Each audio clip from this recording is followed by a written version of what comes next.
नमस्कार। आज हम श्रवण करेंगे वरुथिनी एकादशी व्रत कथा। तो आइए श्रवण करते हैं। वरुथिनी एकादशी वैशाख कृष्ण पक्ष की एकादशी को मनाई जाती है, जो सौभाग्य, समृद्धि और पाप मुक्त के लिए अत्यंत फलदायी मानी जाती है। इस व्रत से भगवान विष्णु के मधुसूदन स्वरूप की कृपा से मनोकामनाएं पूरी होती है। 10,000 वर्ष की तपस्या के समान फल मिलता है और अंत में मोक्ष की प्राप्ति होती है। वरुथिनी एकादशी का बहुत ही महत्व है। पाप और दुखों का यह नाश करती है। यह व्रत व्यक्ति के पूर्व जन्मों के पापों को नष्ट कर सुख समृद्धि प्रदान करता है, भाग्य में वृद्धि करता है। वरुथिनी का अर्थ है कवच, इसलिए यह व्रत अनिष्ट से रक्षा करता है और सौभाग्य लाता है। राजा मानधाता की कथा।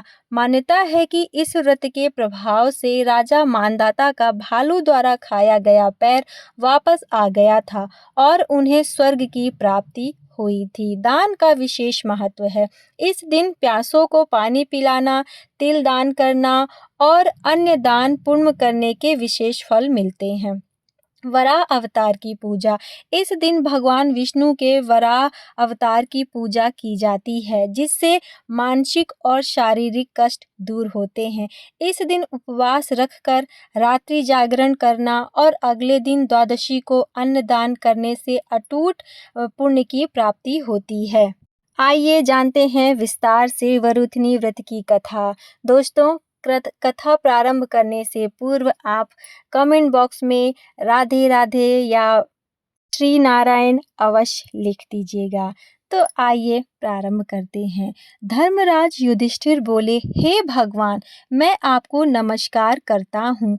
आपने चैत्र मास के शुक्ल पक्ष की एकादशी अर्थात कामदा एकादशी के बारे में विस्तार पूर्वक बतलाया। अब आप कृपा करके वैशाख कृष्ण पक्ष एकादशी का क्या नाम है तथा उसकी विधि एवं महत्व क्या है। भगवान श्री कृष्ण ने कहा, हे राजेश्वर, वैशाख मास के कृष्ण पक्ष की एकादशी को वरुथिनी एकादशी के नाम से जाना जाता है।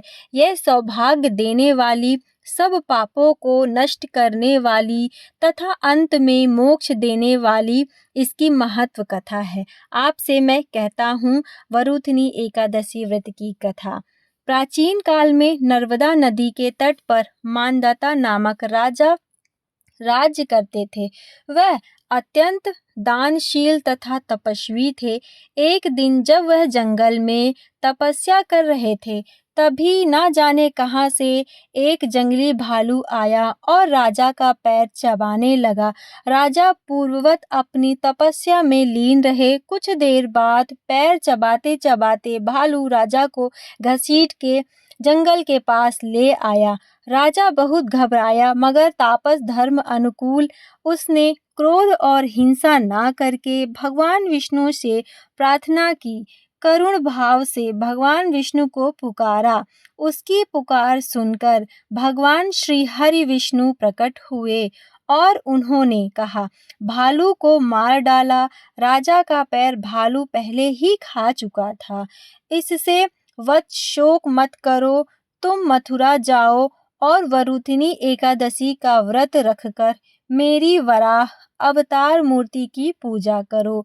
उसके प्रभाव से पुनः तुम्हारा यह अंग वापस आ जाएगा। इस भालू ने तुम्हें काटा है, यह तुम्हारे पूर्व जन्म का अपराध था।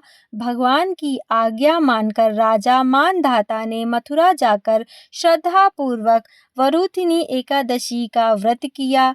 इसके प्रभाव से राजा शीघ्र ही पुनः सुंदर और संपूर्ण अंगों वाला हो गया था। इसी एकादशी के प्रभाव से राजा मानधाता स्वर्ग गए थे। जो भी व्यक्ति भय से पीड़ित है, उसे वरुथिनी एकादशी का व्रत रखकर भगवान विष्णु का स्मरण करना चाहिए। इससे इस व्रत को करने से समस्त पापों का नाश होता है और वह अंततः मोक्ष को प्राप्त करता है। आइए अब जानते हैं पूजा विधि। इस दिन भगवान विष्णु की पूजा की जाती है। विशेष रूप से उनके वराह सुअर रूप में अनुष्ठान भक्त सुबह उठते हैं, पवित्र स्नान करते हैं, फलों और फूलों से भगवान विष्णु की पूजा करते हैं और कठोर उपवास करते हैं। इस दिन दान करते हैं। वस्त्र को दान करना चाहिए, अत्यंत शुभ माना जाता है। व्रत का नियम। इस दिन व्रत के नियम बहुत ही आवश्यक हैं। निषिद्ध वस्तुएं, मांसाहारी भोजन, दालें, चना, शहद का सेवन करने और धातु के बर्तनों का उपयोग करने से बचना चाहिए। उपवास के दौरान आहार, फलों, दुग्ध उत्पादों का सेवन या एक बार का भोजन, यदि पूर्ण निर्जला उपवास नहीं कर रहे हैं, आम बात है। इन कार्यों से बचना चाहिए। जुआ खेलना, दिन में सोना, गुस्सा करना, पूर्वक अनुष्ठान। कई भक्त भगवान विष्णु के लिए भजन गाते हुए पूरी रात जागरण करते हैं। उल्लेखित प्रमुख धर्म ग्रंथ। इस दिन का महत्व भविष्य पुराण और पद्म पुराणों में विस्तार से बताया गया है, जिसमें यह वर्णन किया गया है कि कैसे पापी व्यक्ति भी इस उपवास के माध्यम से अपने समस्त पापों से मुक्ति पा सकता है। हरि के ही कृपा से हो सकता है। तो जोर से बोलिए श्री हरि नारायण की जय।